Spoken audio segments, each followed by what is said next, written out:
and they're not all in here. But our profile committee has been working hard over the last several weeks to advance our search process. And there's several of them here that are going to be leading the session this morning.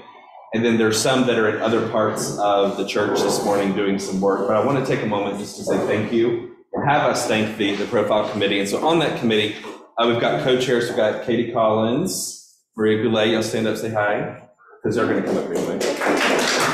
Brad Powell is on the profile committee. And then Peggy Point and Jim Rollins are in the library visiting with some folks. And then Paul Salon is not here this morning, but he's been working with the committee as they've been doing their work. So this is a day where they're going to be asking for your input and your feedback, and I encourage you to be honest and open with one another and share your thoughts with this team. And we really appreciate their work and your input. So I'm going to turn it over to them and let you hear from them. Thanks, Aaron. All right, I'm going to stand up here. Well, take it here. So before we get kicked off, I wanted to give a little bit of history or sort of storyline around how we're planning on the profile committee, sort of the timeline around where we are in the, I'll just talk louder.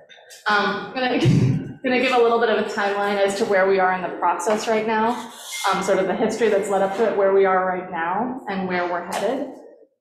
So the profile committee was formed about a month ago, and the purpose of what we're doing is to create the profile or the job posting, for lack of a better term, that will go up in order to call our new rector. So this team was formed, as I said, about a month ago. Over the course of, so far, what we've done is we have started to sketch out what that looks like and started to identify areas for where we're going to ask for feedback. So the profile broadly covers two areas. One is who we are as a church, and the second is on the rector that we seek. And so we have identified some questions, and we have been going to different groups in order to solicit feedback in both of those areas. So that will happen between now and mid-December. Then there will be a survey for those who are not able to participate in a group in order to share feedback as well. So we're during this time really trying to get feedback from as many people as possible to distill exactly what we as a parish are looking for in the new rector. So today is one of those sessions. We'll be asking for your feedback. We've already gotten a bit of that during these sessions. So we've asked for feedback in terms of who we are already through some of the sessions that Darren led, where we ask for who we are, both in terms of how we meet and serve God, meet and love God, and how we serve one another. So that piece has already been covered. So today's session is really going to be focused on the rector that we seek. So we've prepared 3 questions. We're going to be asking those questions, and then we're going to ask you each in your tables to discuss those questions and then share out. We'll be taking notes, and then we'll pull that together into the parish profile that I said we're going to be posting in January. Once that post goes live, then we'll be looking to those in the congregation to, if you know of people, encourage them to look at it and apply. But that's really the moment where we'll be looking to actually start the process of the rector search. Any other things that I'm missing? All right. Well, to take notes, and did you want one person to give a readout from each table? Yes, so that's a good point. So I'll pose the question. If you all could discuss the questions among your groups, and then yes, if you could be ready with the person who's going to stand up for your table and share, that would be helpful. Pick your victim now. Your victim. But we have not figured out plans. Oh, are we picking up? I thought we were doing discussion. We don't have to. For them to take notes. So they can never mind. We're just gonna have discussion and talk. We don't have to. Yeah. So we're just gonna. No paper. Ben has no paper. Sorry, we're less than prepared. Fine, if you don't want to talk to me, that's okay. That's right. No. Well, I think y'all already know. What? Oh, do we have Nancy's coming to save the day. Yes. All right. Are you going to I think we're good. Okay, we're good. We have pen and paper that we're gonna pass out. How many more gals over here?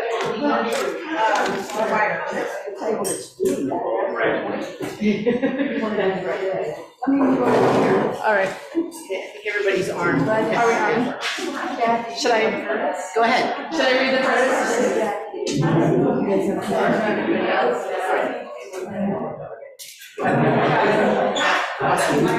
All right. So the first question is, what are the gifts we pray our new rector will have? So what are the gifts for the town we pray, the gifts that we pray our new rector will have? And as you think about that question, you can also think about sort of the prioritization of those. So what are the most important gifts that we pray our new rector will have? And we'll have about 10 minutes to discuss that, and then I'll pause and we can all share. Okay, yeah. Talk amongst your table. Talk amongst yourselves. Darren makes it look so easy when he has some.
This is not a good non-discussion.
Because you just, and that's kind of what I realized.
We had a commission now that they're stop that, but I have some friends who kept it.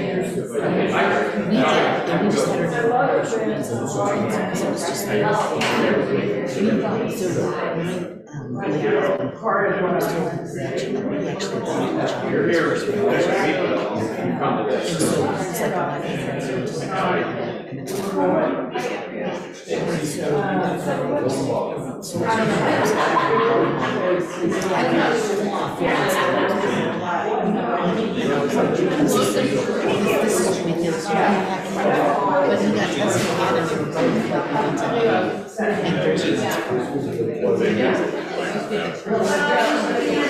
And they have that, and they were both girls, similar. Yeah. Similar to where they like total surprise, but they've done the testing like after the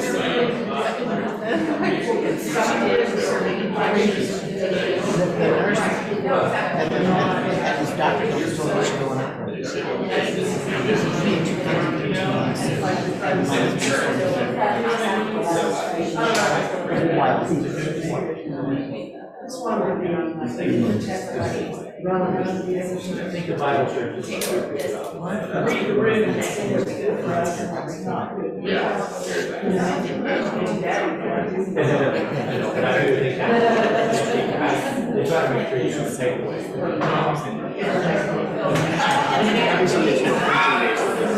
One of the positives. I think the realize a lot depends on the person. What do you think? I mean, I think that's so far, but one thing that's important to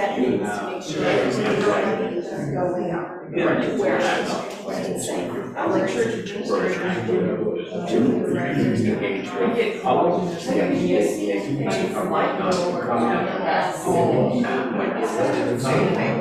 would like to see something else. I think that's vision.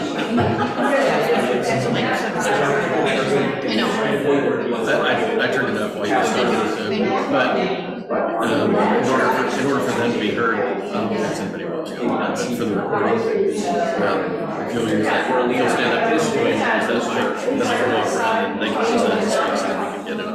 Are both of those mics on? One of them's just for recording, so it's the one with the board is the one. I can hear you through. The people online will make the purpose. The one is for people in the room. Oh, and that was. So talking about. They can hear us talking right now. Is there another? There isn't anyone, but they're recording it, so it goes right afterwards. Yes, you can see it. Too sweet. I've heard this entire conversation. It's a really sensitive. That's one thing that was not mentioned so far.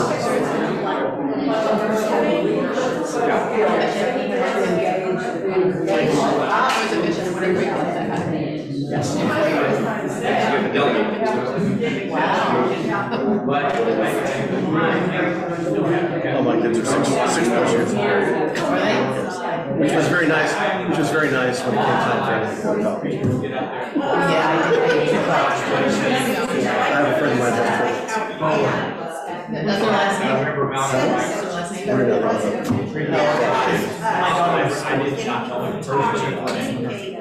It's kind of his payback. He had three daughters. So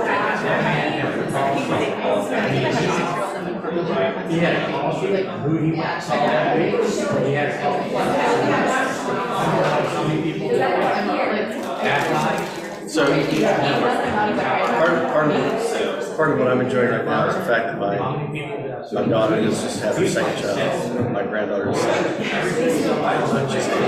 So now they have two that they discovered that two is actually a lot more. It feels like a lot more than two. Because it's not just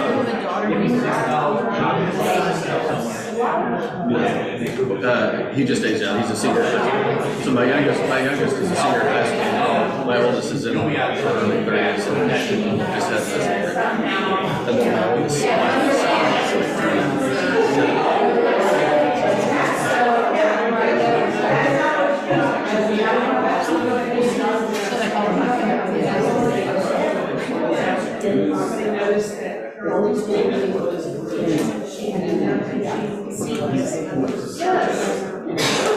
All right, are you ready to share?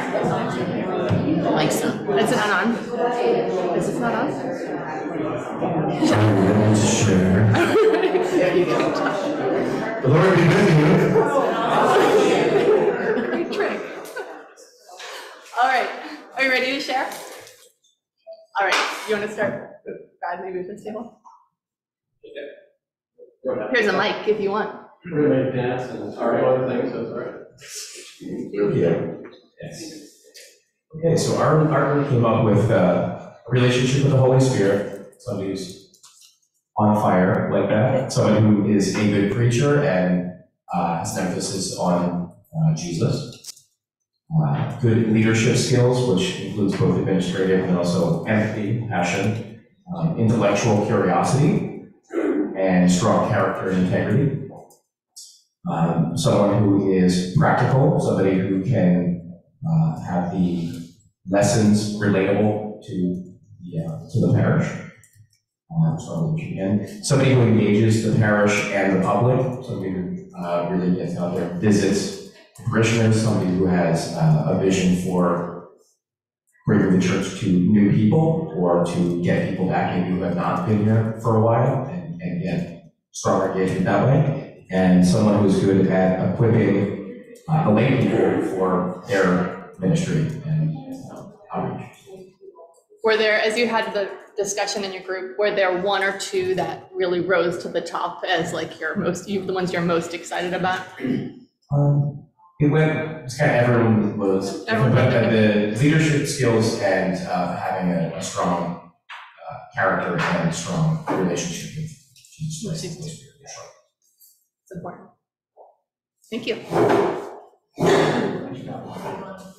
What? I can't, this mic, it doesn't seem, can you hear me? I feel like I'd have to like in my mouth. Try not to spit in the mouth. Okay. All right, should we go to the next table? And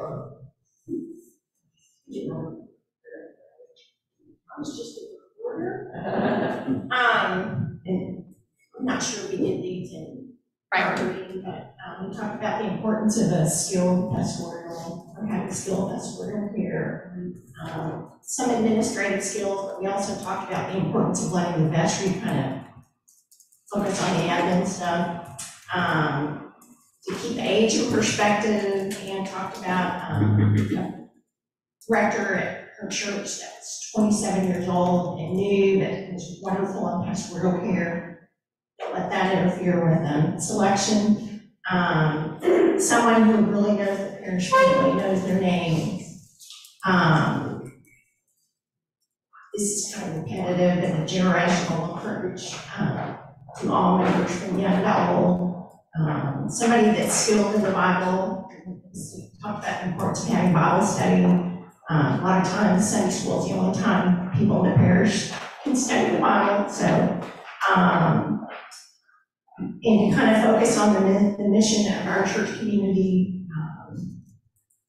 That gives us also visibility within the community, like at River Lake, Steiner Ranch, to try to draw in more families, younger families. We have a great location being on 620, so we can be visible, be out in the world, kind of take advantage of that.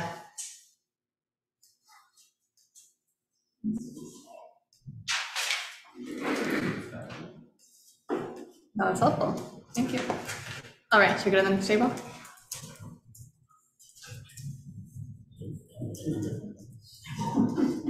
This is most of the reports to show, so.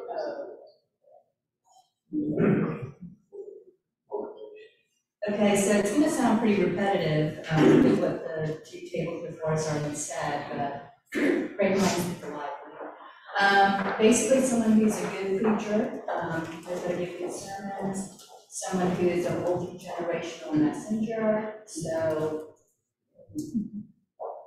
basically, not just preaching, but have his message, his or her message heard and embracing regardless of age.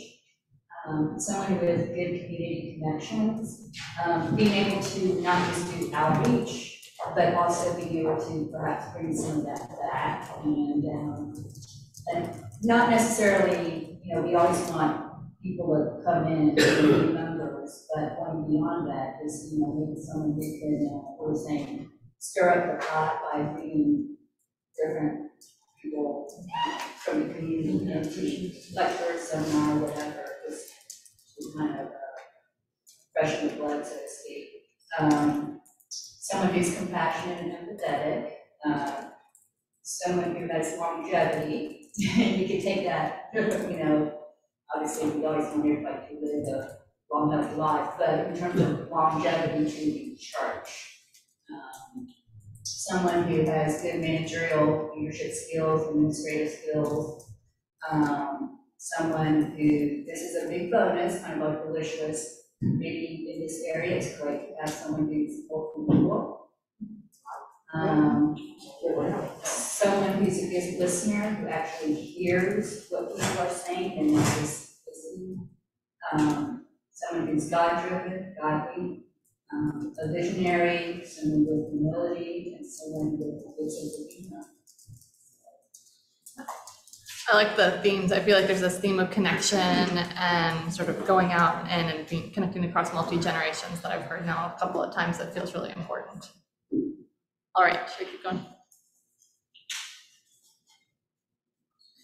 Okay, very similar themes. If you net ours down, really, one thing that we talked about that was sort of touched on but came out strong here was someone who really, I would sum this up by saying someone who really is filled with the Holy Spirit and it kind of pours out of them. And we talked about how important, how meaningful it can be to have a rector who really radiates love and peace. And I know that's a rare thing, but if you're gonna have a wish list, man, put the big one at the top. Yes. Because that covers so much under that one thing. I think it encapsulates a lot. So the other two kind of big themes, similar to what everyone else has been talking about, is this idea of engagement, drawing people in, nurturing, listening, but being dynamic in the pulpit. I know that sounds like it's all over the place, but it's really, I think, listening and being in tune with where everybody is and really sort of speaking to what's happening right now in people's lives and reaching out in a way that really kind of connects with them. Ken summed it up really well. No one should feel too old, no one should feel too young. Yes. And so, and particularly there's a real heart here for our children and our youth and our young adults, because we see that many of them are struggling mightily, and that's scary. And so having someone who really can sort of speak to them where they are, not preach to them, but help them walk through that time, I think is important. And then leadership, which is sort of a big word, but it encompasses some of these ideas of administrative skill and competency. And if not necessarily being someone who can do that themselves, maybe someone who has sort of the foresight and the knowledge to hire or work with someone who has skills that fill the gap, right? Nobody can do everything. So knowing when you're maybe not as strong in an area and building a team around you that can sort of fill in where you're not quite so strong. I like that. Thank you. All right, we have one more group. And most of ours were sort of covered in all the different groups, but we thought teaching and preaching biblical truths was important. We want someone that's approachable, or we would like that. Someone who's warm, hospitable, and is a community builder.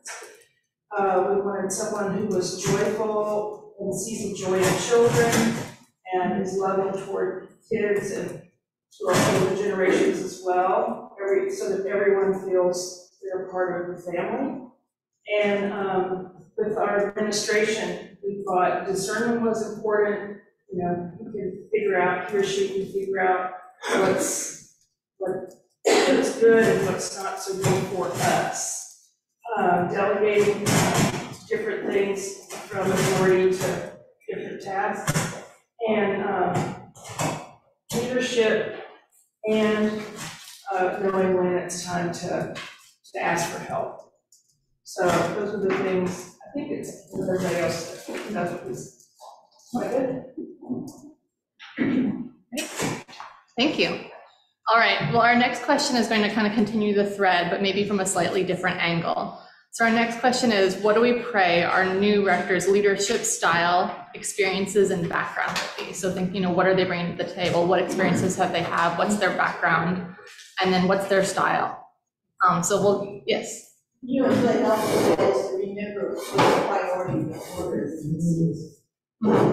Right. You can't be being at a 10. Thank you, Martha. Well, just like, if everything you guys heard, what would you say are the top 3 priorities of what we just did? Gifts they might have. What were the top 3 that you guys heard? I think what Sharon summed up felt like the summary of it. Yeah, I think what you said was probably The very first thing you said. The Holy Spirit. Yeah, that was the first. That whole broader area of engagement, which. And then the administration. Across the ages, and then the leadership, which now we're gonna, I think, dive into a little bit more deeply. Exactly. Nice. So your question is, I'll read it again. So what do we pray our new rector's leadership style, experiences, and background will be? So what type of leader are they, and what will their experiences and background be coming in? I think so many things.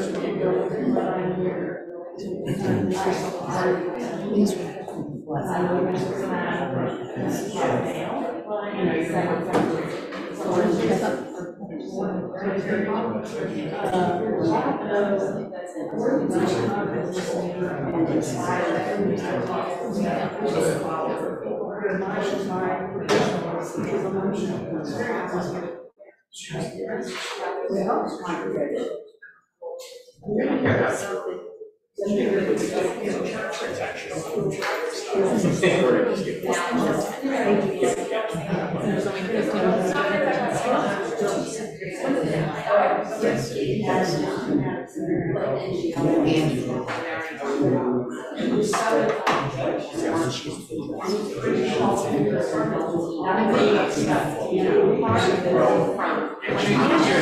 9:30 right now. I wonder if I get them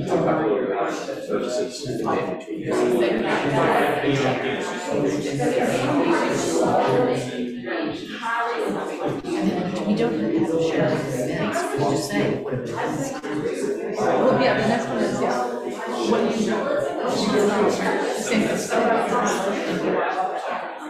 That was a piece,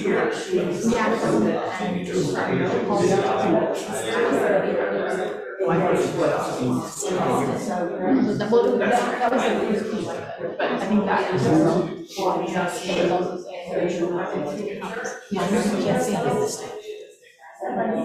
that was It's communication. I know, yeah, we got everything, noticed.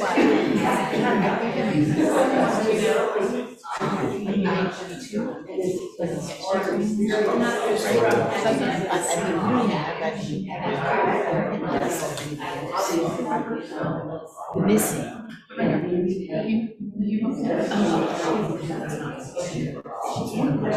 Yeah, it's the same question. I was just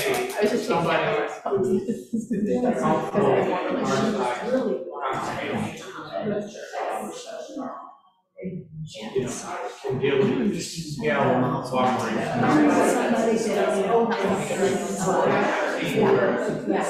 Younger, maybe it's not operating at the level, right, struggling with this process. Or just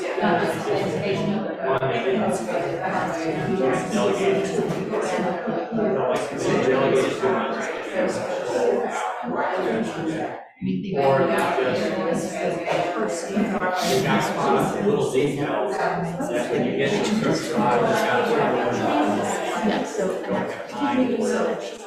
you gotta look at the facts. I'm in focus. How well we can do it. As well as the guys gets down. Let's do it. I agree with that. It's actually one of the most important things on the EDOT transition site. They specifically have the size of the churches and average attendance. That specific statement speaks to the diversity. Because some people are some church planters have not able to administer to some 200 plus people. It can be a small business. You see a large business.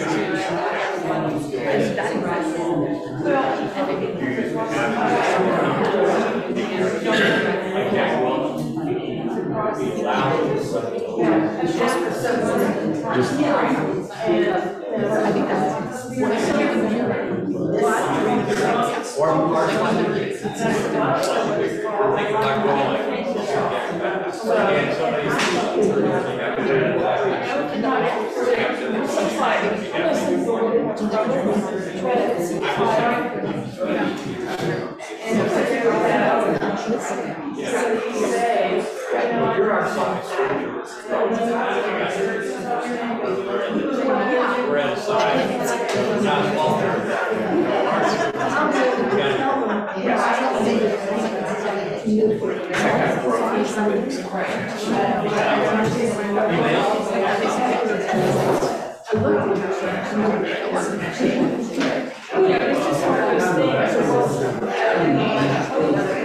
Yeah. It's a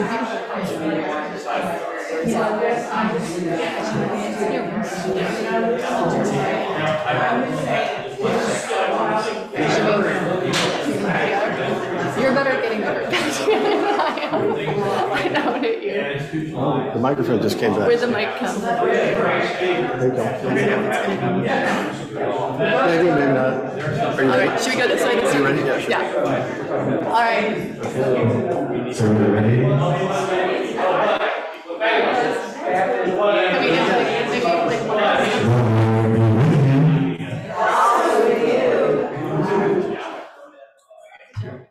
All right. We're gonna go the opposite direction this time? We're gonna go the opposite direction. All right. You guys are first. We'll be short. We really are interested, we spent a little bit of time talking about, like a team builder, as opposed to someone who's perhaps authoritarian, I think sometimes leadership can bubble up from the masses, sort of, and in that, I think we want to be able to look to someone for maybe a decision eventually. So, I've been, I don't know if you understand what I'm saying, but I'd like to have somebody decisive eventually. And then, as far as other things go, we didn't really get to the part what experiences we expect. Personally, and I'm not speaking from my table, I think that just from individual to individual. And we could say we want somebody really experienced, then we run across this dynamic, younger or new to ministry person, and they're just what we need, but they're not necessarily experienced. So I think that's goes from person to person. I'm sure someone here will articulate that much better. So that's all we have. That was great, thank you.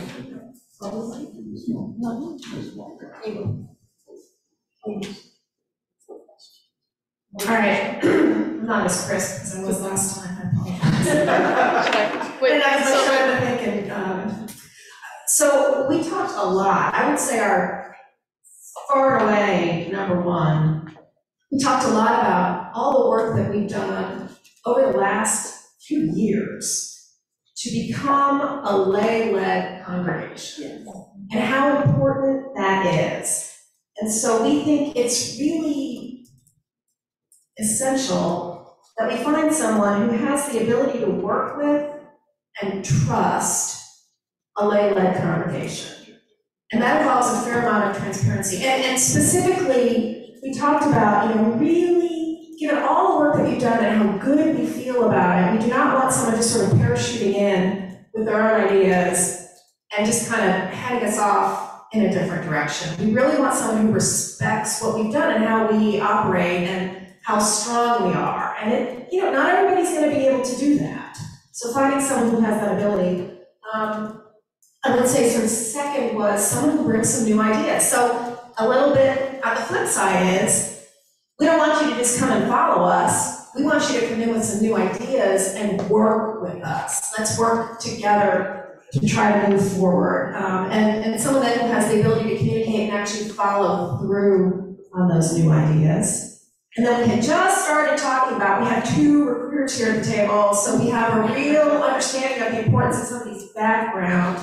I think, Brian, you mentioned someone who has the proven skill to grow. If we can find somebody that has a background of growing a church, our church is.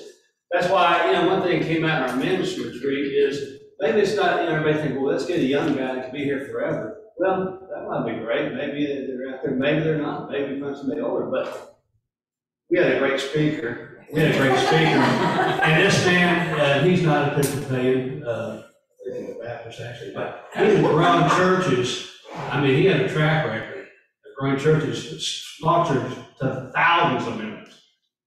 And in these non-denominational churches, you can grow bigger than you can Episcopal. But there's no doubt in my mind, if we could have found somebody like him, because this guy had a track record. I mean, he's done it several times. Now, he's in his 50s. He's not a young kid.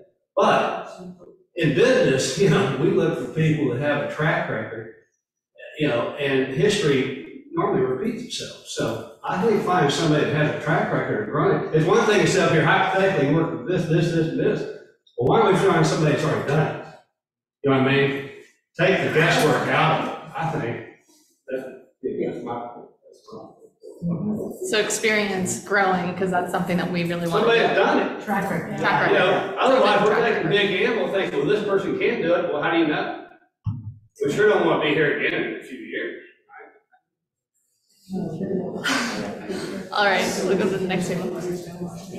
This one kind of had to stall out a little bit as well, but I think what we were basically talking about, discussing was similar to what that they've already mentioned before, someone who really has a collaborative nature, willing to work with, different people, different ideas, and like Sharon said, not someone who either just leads or just follows, but really is very integral part of the growth and diversity of the going forward of the church, the strength of the church.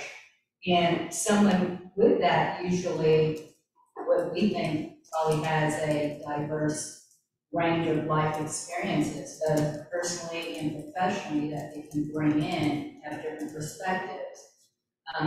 Sometimes, and we see this very often, where someone,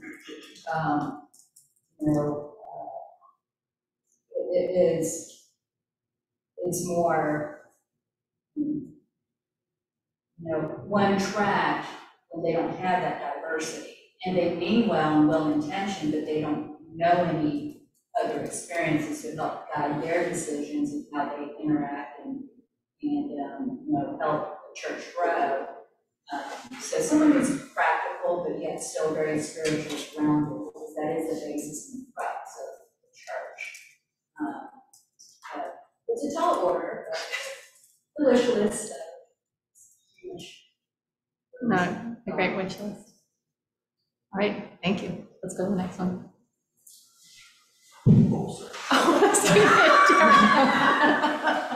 Hey, we don't get your to see you once, so let's talk about.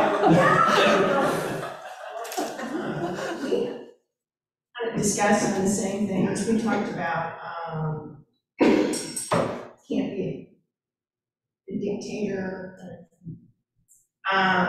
Needs to be a true shepherd, kind of lead the parish along to a better place, engaging. And Anne brought up something about the importance of order or background. If we're looking for a particular person, she's an example of like somebody that's had experience with capital campaigns. You wouldn't want to hire somebody and then 6 months into it, realize that's really not their strength. Maybe have particular gifts that relate to our parish needs. We talked a little bit about, the 20-year long haulers versus somebody to come in, maybe short term. Is that really realistic anymore? Great, thank you. All right, one more table. Okay, so we mentioned several things, a couple of things that have not been mentioned yet. Someone with strong formal training, someone who is a good listener, takes feedback from the vestry and the parish at large, someone with an inspirational leadership style, good communication skills for both the theological things, but also interpersonally, comfortable with the size of our parish, and somebody who has also experience with growth. Growing in church, was mentioned before, good relationship with the vestry, allowing them space to kind of do what they do, but still maintain a tight, close relationship. And somebody who wants to stay long-term and find a home here and bring stability. Thank you. All right. I'm gonna ask one more question and we'll wrap up probably around 9:55 so we can share. The last question is, what do you hope that St. Luke's becomes in partnership with our new rector? So as you look for the vision or your vision of the future of what St. Luke's will become, what is that, and where do you hope St. Luke's will partner with our rector to get us to? I'm sorry, could you? Oh, here you go. What do you hope St. Luke's becomes in partnership with our new rector? So looking forward, where do you hope we're going in partnership with our new rector? Do you have visions of the mega church? We would need a bigger parking garage.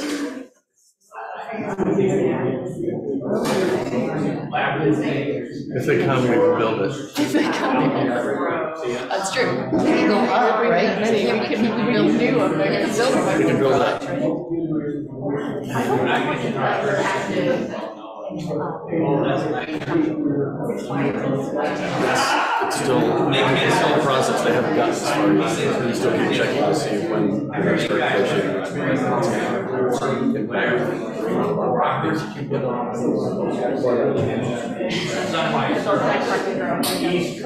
Well, I think benefit is compensate richly for the amount of right away. The rest is just to have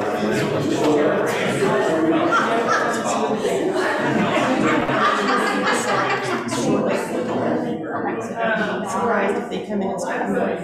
We're going to turn around.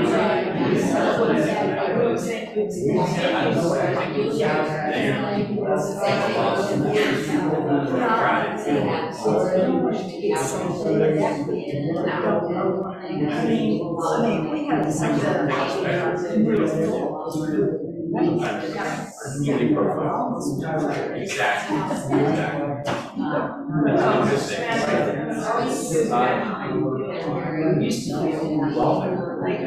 One thing that just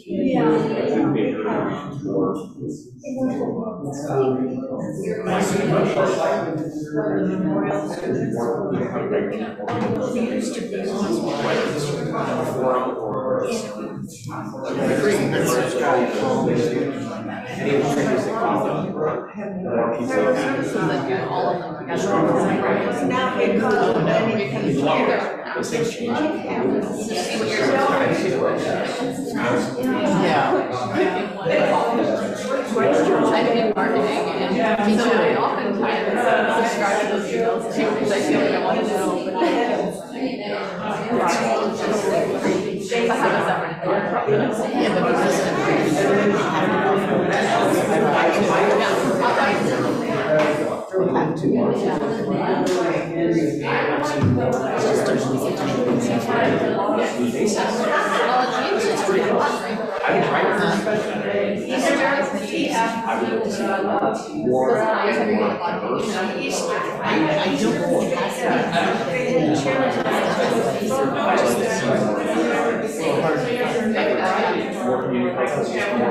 but it can't be, it has to be like here. Right.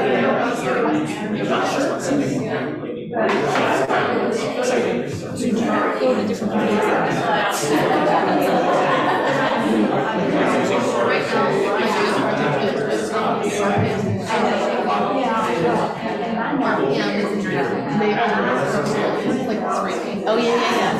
So they historically didn't have so a lot of their but now with social media, they're able to direct reach out and so they're trying to build have you done that? They've done like big advertisements. It's never been. My wife and I went to talk to a ton of people and talk about more of that. Affiliate marketing. So yeah, so they're sort of building up.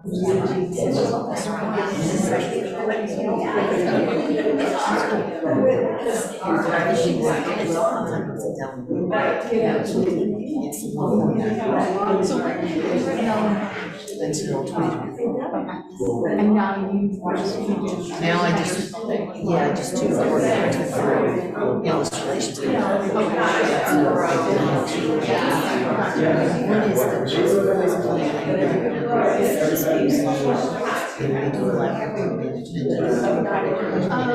yeah, I mean, there are a lot of different classes. Yeah, it's just kind of like, honestly, they were let down in 2002. It's a young market, very much technology driven, everything is out there. Yeah, it's interesting.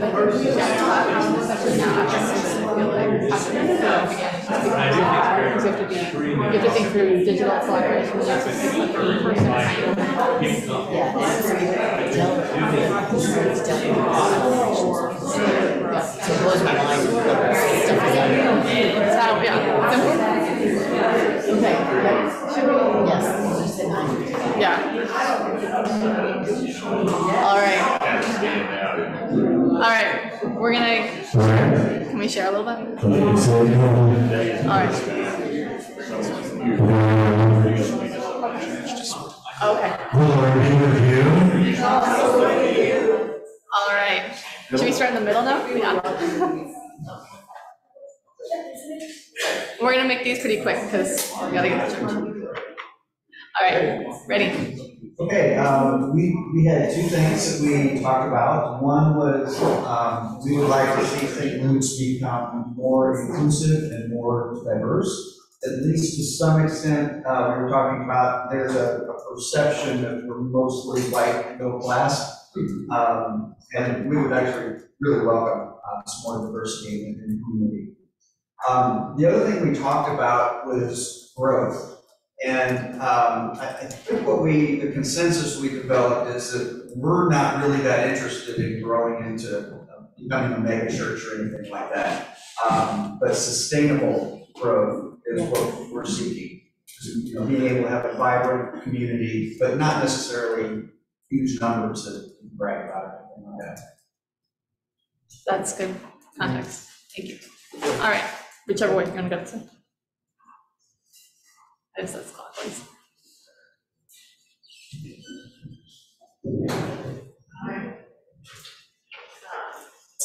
We talked about importance of biblical days, a living church, meeting lots of young families, touching, kind of related to being sustainable.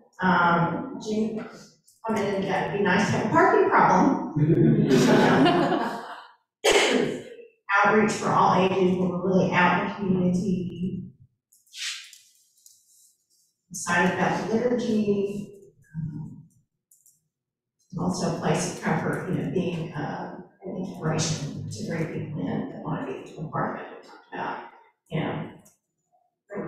people that were not members that were at the funeral yesterday, and we're looking around and asking questions, and we talked about how more people joined the church after, at this kind of funeral, because it is pretty and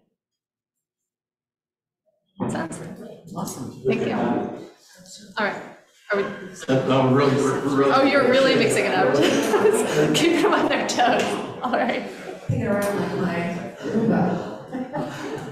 Okay, this one's pretty easy because it really summed up into one thing, which is multi-generational family. That is the soundbite. And specifically, Austin captured it so perfectly. A place where you can find refuge as a Christian, regardless of your age. And the other sort of piece underneath that, I would say, is it takes a village. You can't possibly raise a child on your own. You really need a loving family to surround them. And we had so many examples of how this church has been a family to our children who are older, where these kids wouldn't be who they are without the family, and how important this family is, believe it or not. Like, you ask these kids, they really do feel it. It's important to them. So, you know, when we say multi-generational family, that's really kind of what we're trying to get at. Love it, thank you. We talked about growth as well, but it seems like we're more for managed growth. Maybe we're looking toward managed growth as opposed to trying to figure out how we're going to park everybody. And I really don't know how to say that. We also want to grow because we are perhaps radiating feeling that we're a place where people need to be going back to what we said about being a refuge, that we are perceived like that. And then, but we also want to continue what's really great, which is the things Aunt, Justin, Michael, and our Janice, you know, we want to be a caring and loving family. We want to continue that if it's possible and be bigger, just have more people to love and care for. So that's it. Thank you. Can I interject just one thing? You can't interject yet. My wife's been acolyte master for 17 years. And she used to have 60 acolytes. Okay? A lot of families have left here because now we're like, she had less than 10. And some of the families have left and told my wife the reason they left is there's not enough for their children to do. We don't have a vibrant youth group. And it's not Jacob's fault. He's doing a heck of a job. He's doing everything he can.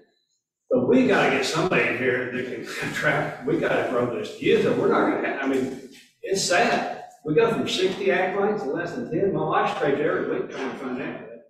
And so, man, we need somebody that can put an emphasis on youth, growing youth. Again, the speaker that spoke to us today, he went to Victoria, Texas. They had zero.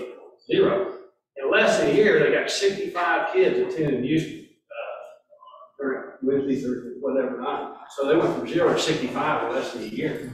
So we've got to find somebody that can help us grow the youth. That's helpful, thank you. We want to see St. Luke's be a dynamic, Christ-centered community. We want to have a bigger community profile so that we're not just, oh, that's that nice church overlooking the lake. but a place that people are excited to go to, and we have almost a brand that people like to recognize that they want to come. Something that's welcoming to everyone. We have some excellent breeders, but like maybe following up with that and being more engaged with the new people who do come in, they want to keep coming back. More events, that kind of comes with the community thing, and we'll have more events for all ages, be welcoming to people from all different backgrounds, and generally a bigger, more diverse, more engaged community. So we do the growth is different. The great growth, but the managed growth I'm hearing from the group. All right, do we? And said one thing that I thought was 100% right, growth should be a byproduct, and it shouldn't be a goal. Thank you. It should be that place where people want to come. Want to come. That's good, that's good. All right, thank you all for the feedback. I'm going to interject one thing real quick.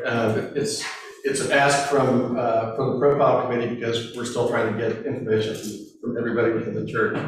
If you have young people in your family that are in the high school age group or just started college, and you think they would be interested in providing us some input about what they'd like to see in a church and in our church. If you have somebody in your family that fits that bill, would you please come see me and give me your name so that we can find out a way to reach out to them. And beyond that, for those of you that don't have somebody that age in your family, if you know someone or know a family that you think would be good, please let me know that as well so that we can reach out to them. Thank you. Thank you all for your feedback. I think Darren had one. No, round of applause for the whole profile committee. Jim came in and Peggy was around the corner, so everybody's in here now. So thank you very much for your work. I know it's getting close to church time, but I also want to take a moment, because we haven't had many of them in a room at the same time. I did want to recognize the folks that are actually going to be picking up the baton in January and actually doing the interviews and with us as the search committee. So Caroline Cook is on the search committee. I'm looking around. Michael is on the search committee. Jim is on the search committee. Robin is on the search committee. Am I missing anyone that's in the room? I thought there was another one, but I might have missed it. So thank you all in advance for the work that you're doing. And hopefully it's as a way of doing that. If you could stay for like 2 minutes after this, I'd like to talk with everyone. So if you're on the search committee, hang back for just a minute and then we'll get you upstairs. Go in peace and love and serve the Lord.